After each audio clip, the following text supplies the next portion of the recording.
من اصل هستم 35 سالمه. تقریباً 2 سال ازدواج کردم و توی یکی از محله‌های متوسط کرج زندگی می‌کنم. ما یه واحد توی ساختمون 12 طبقه اجاره کردیم. ساختمونی که تازه سازه اما هنوز نیمه کاره است و فقط چند واحدش پر شده. آسانسور درست حسابی نداره، راهروها هنوز بوی سیمان و گچ میده و شب‌ها سکوتش یه جوریه که گاهی خودت رو وسط بیابون حس می‌کنی. شوهرم سعید 6 ماه پیش مجبور شد ایران رو ترک کنه. اینجا هیچ کاری با حقوق درست پیدا نکرد و آخرش تصمیم گرفت قاچاقی به ترکیه بره. خودش میگفت اگه حقوقش قانونی بشه حداقل 5 سال طول میکشه تا بتونه برگرده. هر ماه برام پول میفرسته تا خرج خودمو بدم. اما واقعیت اینه که من بیشتر روزا توی خونه تنهام. اولش فکر میکردم عادت میکنم، میگفتم خب چند سال دیگه میگذره، اما هیچ کس نمیفهمه یه زن جوون توی خونه نیمه خالی و ساختمونی متروک چه عذابی میکشه. گاهی برای 1-2 روز میرم پیش مادرم که نفسم تازه بشه، اما بیشتر وقتا همونجا گیر میکنم بین دیوارهای سیمانی و سکوتی که هر لحظه سنگین تر میشه. سکوت عجیب ساختمون بعضی وقت ترسناک میشه.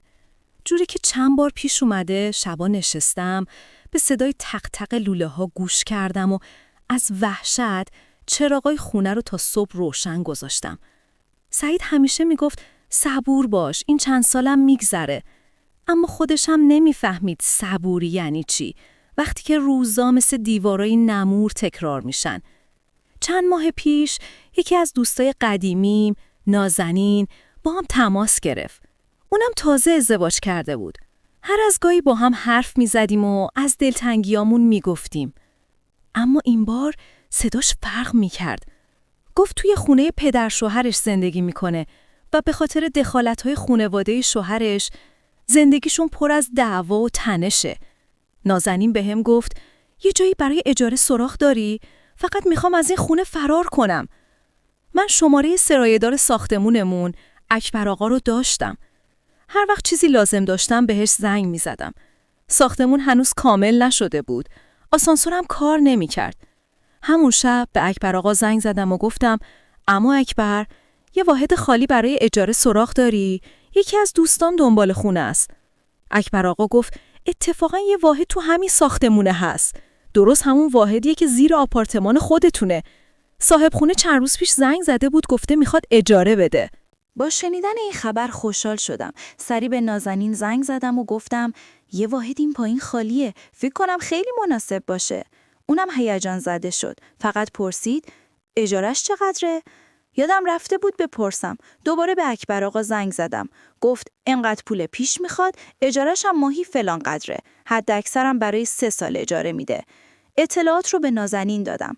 گفت خیلی خوبه، فقط بذار شوهرم برگرده از سر کار بهش میگم. اگه موافق بود خبر میدم. شب دوباره زنگ زد و گفت شوهرش قبول کرده. قرار شد جمعه بیان آپارتمان رو ببینن. به اکبر آقا گفتم و اونم گفت کلید دستشه، مشکلی نیست. جمعه که رسید نازنین و شوهرش اومدن. منم پارین رفتم تا استقبال کنم. وقتی دیدمشون حس عجیبی داشتم. نازنین هنوز بچه‌دار نشده بود. فقط 4 ماه از ازدواجشون میگذشت. شوهرش اسمش آرش بود. یه حسابدار توی یه شرکت خصوصی. با هم رفتیم واحد رو دیدیم. نازنین و آرش خوششون اومد و همونجا تصمیم گرفتن خونه رو اجاره کنن. چند روز بعد اسباب کشی کردن و اومدن زیر واحد من. از همون روز همه چیز تغییر کرد. از وقتی نازنین و آرش اومدن تو ساختمون همه چیز برای من تغییر کرد. قبلش ساختمون مثل یه قبرستون بود. تاریک، خفه و پر از سکوتی که روی اعصابم میرفت. بیشتر شبا با صدای باد توی راه پله یا خشخش موشا از خواب میپریدم. اما حالا فقط دونستن این که یه آدم دیگه توی واحد پایینی نفس میکشه بهم حس امنیت میداد. انگار حضورشون سایه سنگین تنهایی رو کمی عقب زده بود. اسباب کشیشون چند روز طول کشید. نازنین هی میگفت آرش تا دیر وقت سر کاره، خودم از پس همه چی بر نمیام. و من با اشتیاقی که حتی خودمم ازش تعجب میکردم میرفتم پایین کمکش. با هم کارتونا رو باز میکردیم، پرده ها رو میزدیم، ظرفا رو میشستیم. صدای خنده هاش توی فضای خالی واحد میپیچید و من از همون صداها انرژی میگرفتم. حس میکردم دوباره یادم میاد هنوز میشه با کسی دوست بود. کم کم این رابطه ساده تبدیل شد به چیزی شبیه همدمی. بیشتر روزا وقتی آرش سر کار بود، من میرفتم پیش نازنین. یه قوری چای میذاشتیم وسط و شروع میکردیم به حرف زدن. از همه چی میگفتیم. از گرونی، از مشکلات خونواده، از دلتنگی. برای من که همیشه توی سکوت و تنهایی گیر کرده بودم، این دوستی مثل نفس تازه بود. اما یه چیزی آزارم میداد. نازنین وقتی آرش خونه بود اصلاً نمیذاش بمونم. هر وقت نزدیک غروب میشد لبخند مصنوعی میزد و میگفت جون مرسی که کمکم کردی، برو بالا بذار آرش راحت باشه. اولش به دل نمیگرفتم. میگفتم خب طبیعیه، زن و شوهرن، میخوان حریم خصوصی داشته باشن. ولی با تکرار این رفتار کم کم یه حس تلخ نشست توی دلم. انگار من فقط یه پرکننده تنهایی بودم، نه یه دوست واقعی. تا اینکه اون شب رسید. شبی که برای همیشه نگاهم به همه چی عوض شد. ساعت نزدیک 1 بود. من توی اتاق خواب دراز کشیده بودم. ساختمون مثل همیشه ساکت بود. اما یه دفعه صدایی اومد.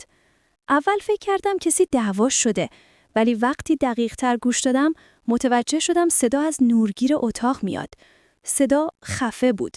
چیزی بین ناله و زمزمه. چراغای اتاقو خاموش کردم، نفسامو حبس کردم و آروم رفتم کنار نورگیر. پرده رو کمی کنار زدم، صدا واضح تر شد. قلبم داشت توی سینم میکوبید. اون صدای نازنین بود، اما نه مثل کسی که لذت میبره. بیشتر شبیه کسی که داره درد میکشه یا چیزی رو تحمل میکنه. نفهمیدم چرا، ولی موبایلم رو برداشتم. برنامه ضبط صدا رو روشن کردم و گوشی رو گذاشتم کنار نورگیر. بعد نشستم زانو به بغل و منتظر موندم. وقتی فایل رو گوش دادم بدنم یخ کرد. ناله ها واضح بود. هر کسی میشنید میفهمید این صدای خوشی نیست. بیشتر شبیه زنی بود که زیر بار یه چیزی له میشه. اون شب تا صبح نخوابیدم. 100 بار با خودم کلنجار رفتم. میگفتم باید به نازنین بگم صداتون رو بیاریم پایین. اما زبونم قفل شده بود. از یه طرف خجالت میکشیدم، از طرفی دیگه میترسیدم بفهمن من گوش وایسادم. اما ماجرا فقط همون یه بار نبود. هر 2-3 روز یه بار نیمه شبها دوباره همون صداها می اومد. صدایی که مثل خوره به جونم می افتادن. منی که شوهرم کیلومترها دور از من بود، منی که شبها رو با تنهایی و بغض میگذروندم، هر بار که اون صداها رو میشنیدم انگار چیزی توی وجودم میشکست. اوایل به خودم میگفتم بی خیال عسل، این زندگی اونه، تو چه کاره ای؟ ولی کم کم کار به جایی رسید که دیگه نمیتونستم تحمل کنم. حسادت مثل سایه دنبالم میومد. وقتی ناله‌های نازنین رو میشنیدم به جای دلسوزی دلم میخواست جاش باشم. باورم نمیشد دارم اینو فکر میکنم، ولی حقیقت داشت. آرش، همون مردی که اول فقط شوهر دوستم بود، حالا داشت توی ذهنم تبدیل میشد به یه تصویر ممنوع. تصویری که ناخودآگاه دلم میخواست کنارش باشم. نفهمیدم چرا، ولی موبایلم رو برداشتم. برنامه ضبط صدا رو روشن کردم و گوشی رو گذاشتم کنار نورگیر. بعد نشستم زانو به بغل و منتظر موندم. وقتی فایل رو گوش دادم بدنم یخ کرد. ناله ها واضح بود. هر کسی میشنید میفهمید این صدای خوشی نیست. بیشتر شبیه زنی بود که زیر بار یه چیزی له میشه. اون شب تا صبح نخوابیدم. 100 دار با خودم کلنجار رفتم. میگفتم باید به نازنین بگم صداتون رو بیاریم پایین. اما زبونم قفل شده بود. از یه طرف خجالت میکشیدم، از طرف دیگه میترسیدم بفهمن من گوش وایسادم. اما ماجرا فقط همون یه بار نبود. هر 2-3 روز یه بار نیمه شبها دوباره همون صداها می اومد. صداهایی که مثل خوره به جونم می افتادن. منی که شوهرم کیلومترها دور از من بود، منی که شبا رو با تنهایی و بغض میگذروندم، هر بار که اون صداها رو میشنیدم انگار چیزی توی وجودم میشکست. اوایل به خودم میگفتم بی خیال عسل، این زندگی اونه، تو چه کاره ای؟ ولی کم کم کار به جایی رسید که دیگه نمیتونستم تحمل کنم. حسادت مثل سایه دنبالم میومد. وقتی ناله های نازنین رو میشنیدم به جای دلسوزی دلم میخواست جاش باشم. باورم نمیشد دارم اینو فکر میکنم، ولی حقیقت داشت. آرش، همون مردی که اول فقط شوهر دوستم بود، حالا داشت توی ذهنم تبدیل میشد به یه تصویر ممنوع. تصویری که ناخودآگاه دلم میخواست کنارش باشم. و درست همون موقع یه فکر خطرناک توی ذهنم جرقه زد. از اون شب به بعد انگار یه چراغ توی ذهنم روشن شد. هر بار که صدای ناله‌های نیمه شب می اومد، بیشتر از قبل بیقرار می شدم. دیگه برام فقط صدا نبود، یه آتیش پنهون بود که هر بار شعله‌اش بیشتر می شد. منی که تا دیروز فقط حس دلسوزی داشتم، حالا حس می کردم دارم می سوزم. کم کم نگاهام به آرش تغییر کرد. هر وقت توی راه پله می دیدمش، یه حس غریب توی دلم می پیچید. اولش سعی می کردم عادی باشم. با لبخند سرمو تکون می دادم و می گذشتم. ولی توی دلم غوغا بود. اون مرد با همه سادگی و آرامشش داشت توی ذهنم جا باز می کرد. یه عصر که نازنین خسته روی مبل افتاده بود، با صدای نیمه خواب گفت آرش این روزا خیلی کار میکنه. بیچاره جونش در میاد. من لبخند زورکی زدم و گفتم آره معلومه، مرد پرکار و با مسئولیته. اما ته دلم داد میزدم پس چرا شب و این همه صدا از خونتون میاد؟ چرا من باید تنها باشم و اون توی بغل تو باشه؟ این فکرها مثل خوره افتاده بودن به جونم. شب و روز نداشتم. هر بار که چشمو میبستم تصویر آرش میومد جلوی چشم. دیگه مطمئن بودم نمیتونم فقط تماشاچی باشم. باید یه راهی پیدا میکردم تا بهش نزدیک بشم. یه روز وقتی با نازنین تو آشپزخونه بودیم و ظرفا رو میشستیم، ناخواسته یه جمله‌ای از دهنم پرید. گفتم راستش این روزا مجبورم هر چند وقت یه بار برم بیمارستان. آلرژی دارم. خیلی سخت تنهایی برم، مخصوصا تو این شلوغی. نگاهش پر از دلسوزی شد. گفت الهی بمیرم، تا حالا تنهایی میرفتی؟ با مظلوم ترین حالت سرمو تکون دادم. آره، خیلی هم گرون میشه تاکسی گرفتن. اگه بشه یه وقت به آرش بگی برسونتم، فقط همون بیمارستان. نازنین ساده تر از چیزی بود که فکر میکردم. چشاش برق زد و گفت باشه حتما، مطمئنم آرش قبول میکنه.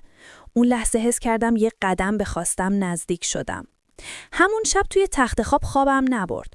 مدام تو ذهنم مرور میکردم. یعنی قبول میکنه؟ یعنی تنها باهاش میرم؟ قلبم مثل طبل میکوبید. میدونستم دارم وارد یه منطقه ممنوعه میشم. ولی وسوسه مثل دستی نامرئی خلم میداد جلو. چند روز بعد نازنین خبر آورد. خب آماده باش، پنجشنبه آرش میبرتت بیمارستان. زیر لب گفتم خدایا، ولی ته دلم شعله‌ای روشن شد. پنجشنبه از صبح مثل آدمای وسواسی جلوی آینه می ایستادم. موهامو چند بار شونه کردم، حتی یه رژ لب زدم و سری پاکش کردم که تابلو نشه. نمیخواستم کسی بفهمه، اما ته دلم میخواستم زیباترین نسخه خودمو نشون بدم. ساعت 6:30 بهشون زنگ زدم. آرش جواب داد 15 دقیقه دیگه جلوی ساختمونیم. وقتی پایین رفتم دلم ریخت. نازنین روی صندلی جلو نشسته بود. انتظار داشتم فقط آرش باشه. یه موج سنگین ناامیدی اومد سمتم. کل مسیر تا بیمارستان به پنجره خیره موندم. اما هر بار یواشکی توی آینه نگاه می‌کردم، دیدم نگاه آرش برای چند ثانیه روی صورتم میمونه. همون چند ثانیه مثل خنجر توی قلبم فرو میرفت. نمیدونم نگاهش تصادفی بود یا عمدی، ولی همون کافی بود تا شبامو پر از رویا کنه.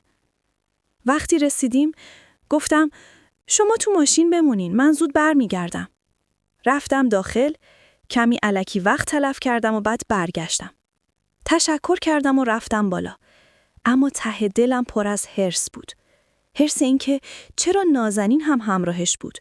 چرا نتونستم حتی چند دقیقه تنها باشم؟ اون شب وقتی همه خواب بودن موبایلمو برداشتم. اینستاگرامو باز کردم و شروع کردم به جستجوی اسم آرش.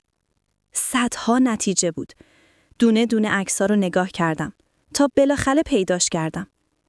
همون چشم‌ها، همون لبخند.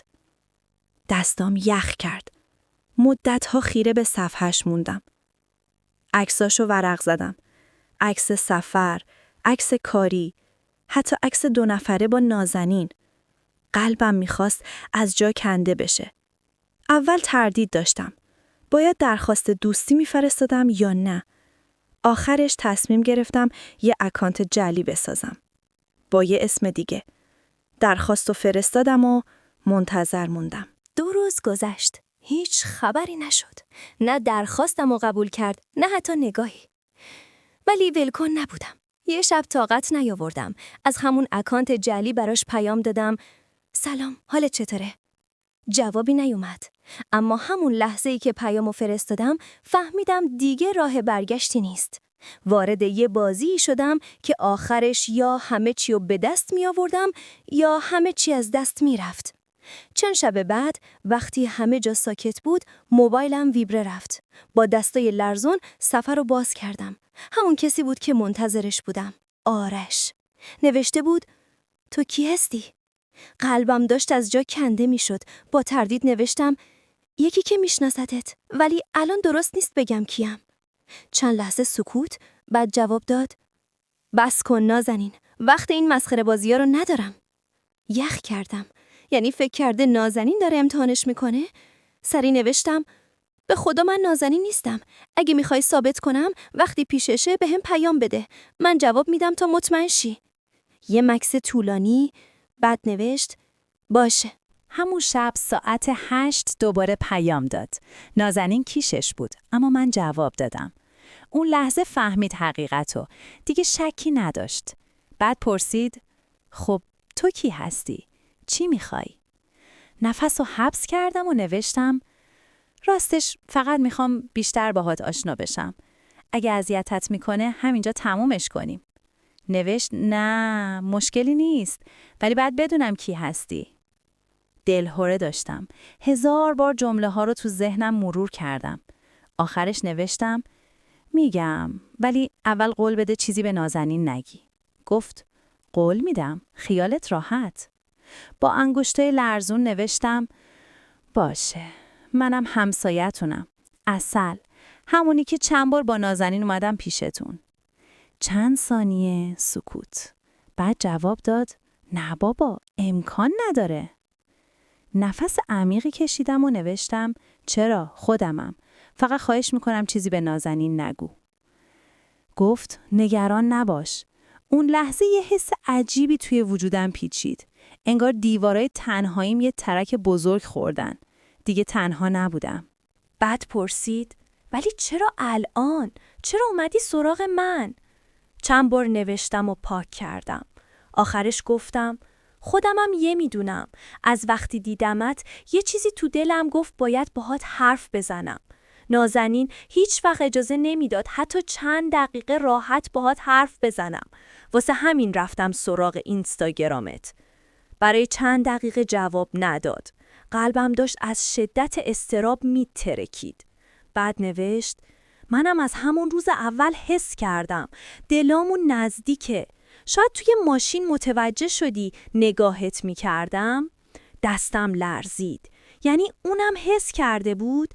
سری نوشتم: آره، منم همون حسو داشتم. دلامون به هم نزدیکه، ولی نازنین نباید چیزی بفهمه. جواب داد: خیالت راحت، این بین من و تو میمونه.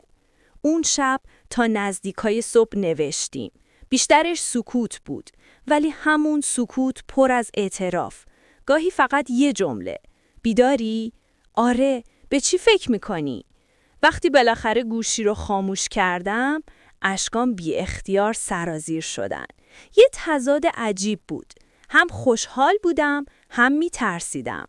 خوشحال چون بالاخره کسی بود که منو میفهمید. میترسیدم چون میدونستم دارم به پرتگاه نزدیک میشم. چند روز گذشت. هر بار پیاممون طولانی تر می شد. هر بار رازهای بیشتری بینمون رد و بدل می شد. تا اینکه اون جمله رو نوشت. جمله‌ای که همه چی رو عوض کرد. میخوام ببینمت. فقط من و تو. بدون نازنین. انگشتام یخ کرد. 100 بار جمله رو خوندم. دلم میخواست فریاد بزنم آره، اما عقلم میگفت برگرد. هنوز میتونی. نوشتم: اگه نازنین بفهمه چی؟ جواب داد: نمیفهمه. بهش میگم جلسه کاری دارم، تو هم بگو میری پیش مادرت. همه چی حله. اون لحظه فهمیدم. همه بهونه‌ها رو خودش برام آماده کرده. فقط کافی بود یه باشه بگم. نفس گرفتم، نوشتم باشه. روز قرار مثل عروس آماده شدم. 1000 بار جلوی آینه ایستادم. موهامو مرتب کردم، یه رژ لب زدم و سری پاکش کردم که تابلو نشه. به خودم گفتم نباید بفهمه برای اون اینجوری آماده شدم. ولی ته دلم میخواستم زیباترین نسخه خودم رو نشونش بدم. به نازنین گفتم میرم پیش مامانم. دروغی که مثل خاری تو گلون گیر کرده بود. قلبم میکوبید. هر دقیقه، هر ثانیه تا اون لحظه مثل یه عمر بود. ساعت نزدیک 6 بود که گوشیم لرزید. عسل، من رسیدم. بیا پایین. نفس رو حبس کردم، مانتومو پوشیدم و آروم از خونه زدم بیرون. وقتی ماشین جلوی کوچه ایستاد، دلم فرو ریخت.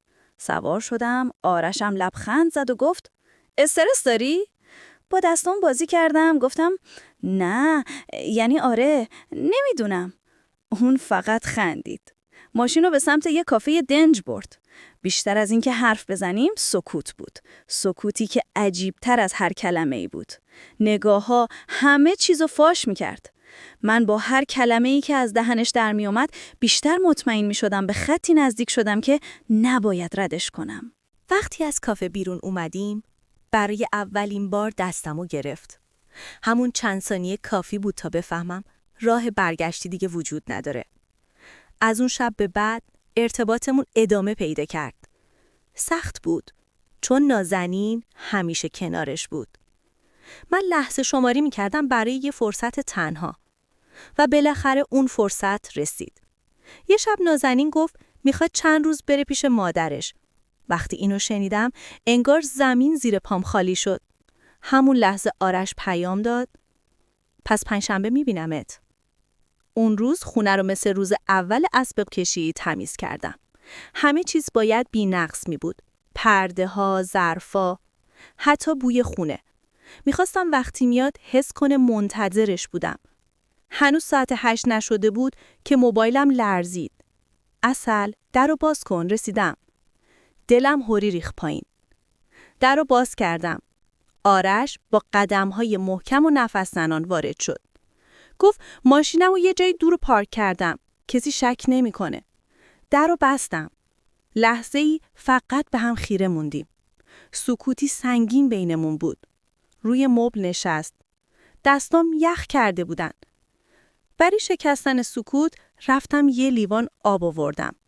وقتی برگشتم لیوانو گرفت، ولی بیشتر از آب نگاهمو گرفت.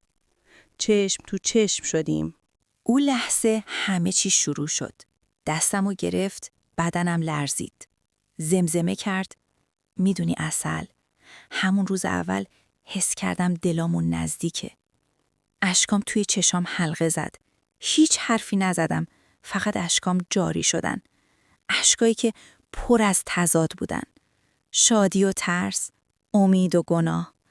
بلند شد، دستمو ول نکرد، کشید سمت اتاق.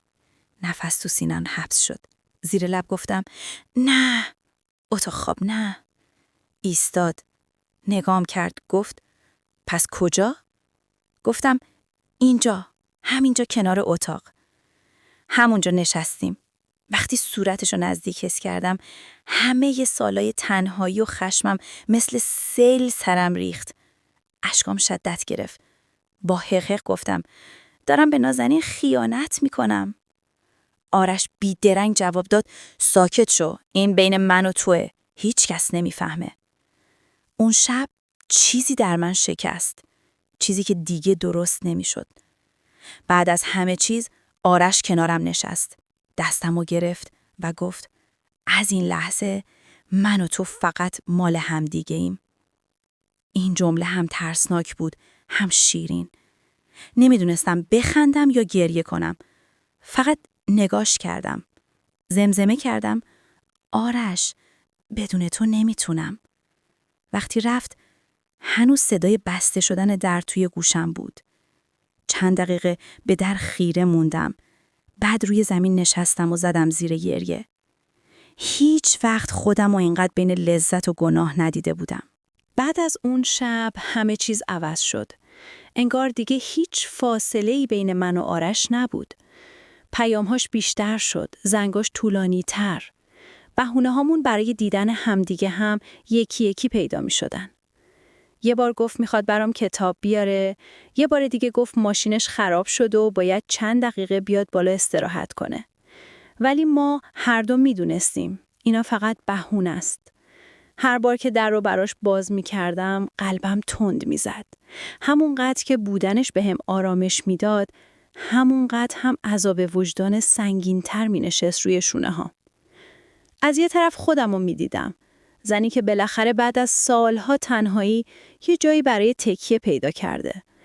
از طرف دیگه صدای نازنین توی گوشم میپیچید. عسل، تو تنها کسی هستی که بهت اعتماد دارم.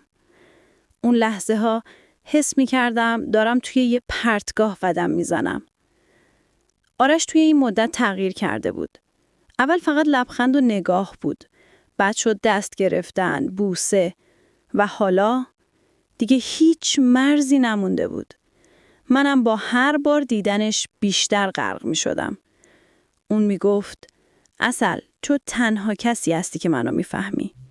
و من مثل آدم تشنه‌ای که آب پیدا کرده باشه با همه وجود به این جمله می چسبیدم. چند هفته همینطوری گذشت. کم کم دیدارامون عادی شد. آرش با کلید یدکی که بهش داده بودم بعضی وقتا خودش می اومد. من با شنیدن صدای در حتی اگه نصف شب بود میدونستم اونه. این عادی شدن از یه طرف ترسناک بود. از یه طرف همون چیزی بود که همیشه دنبالش بودم. ولی درست وقتی فکر می‌کردم این پناهگاه مخفی همیشه مال ما میمونه، خبر نازنین همه چی رو زیر و رو کرد. یه روز با لبخند و برق توی چشماش گفت عسل، یه چیزی میخوام بهت بگم. من باردارم. اون لحظه دنیا دور سرم چرخید. لبخند زورکی زدم، بغلش کردم، تبریک گفتم، اما توی دلم چیزی شکست.